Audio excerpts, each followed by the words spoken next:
पहली बात तो ये है कि विदेश मंत्री जी ने जो कल सदन में बयान दिया वो आप सब ने देखा होगा। मैं उसमें आगे और कुछ जोड़ नहीं सकता, लेकिन जहाँ तक मेरी समझ है 3-4 मुद्दे हैं जो मेरे विचार में आपको देखने चाहिए, आपको समझने चाहिए।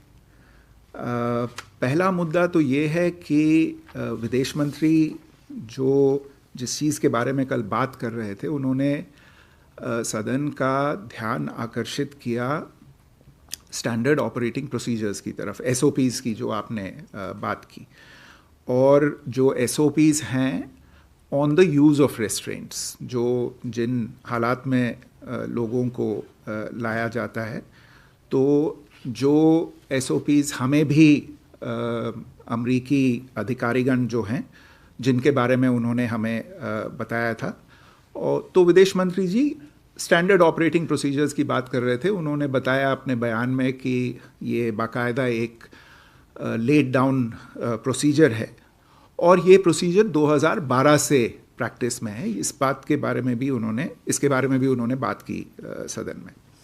तो पहली बात तो ये है कि स्टैंडर्ड ऑपरेटिंग प्रोसीजर्स के बारे में उन्होंने बताया जो काफ़ी साल से चले आ रहे हैं।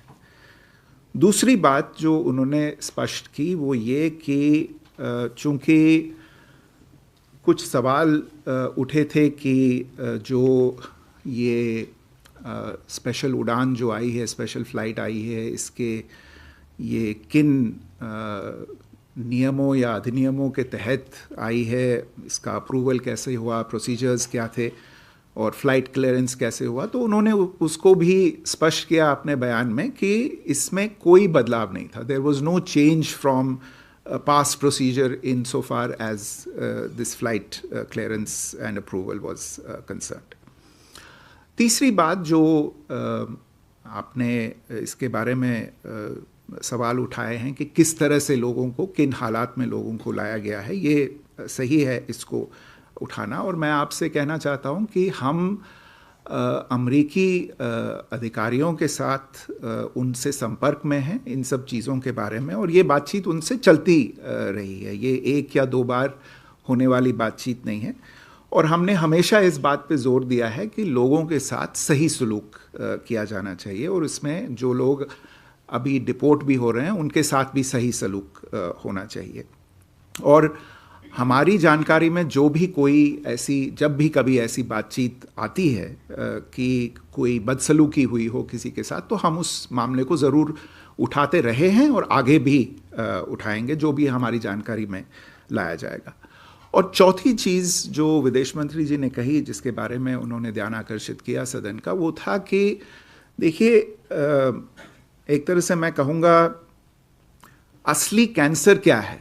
असली कैंसर है जो इकोसिस्टम है इलीगल माइग्रेशन को प्रमोट करने का। ये जो गैंग्स का काम है, जो भोले भाले और मासूम लोगों को फुसला के बड़ी उनसे रकमें जमा करवा के उनको बाहर ले जाते हैं, और उसके बाद लोगों को ऐसे वापस आना पड़ता है, उनके खिलाफ कार्यवाही की आवश्यकता है, उनके खिलाफ एक्शन की ज़रूरत है। और इसके बारे में भी उन्होंने ध्यान आकर्षित किया लोगों को। इसके बारे में सरकार को आगे काम करना होगा। So basically that is my understanding of these issues. the description by the External Affairs Minister of the standard operating procedures relating to the use of restraints, which has been communicated to us by US authorities, including the Immigration and Customs Enforcement. And you would recall that EM attracted attention to the fact that these have been in practice for a long period of time, at least since 2012. About flight procedures and flight clearances, etc. Again, there was no change from past procedure in this. On the issue of mistreatment, it's a valid issue to raise, and we continue to emphasize to US authorities that there should be no mistreatment of deportees. But this is a continuing exercise and conversation, and we will continue to take up any instances of mistreatment that come to our attention. And then, of course, the last point, which is that action needs to be taken across the system against the underlying ecosystem that thrives on promoting illegal immigration.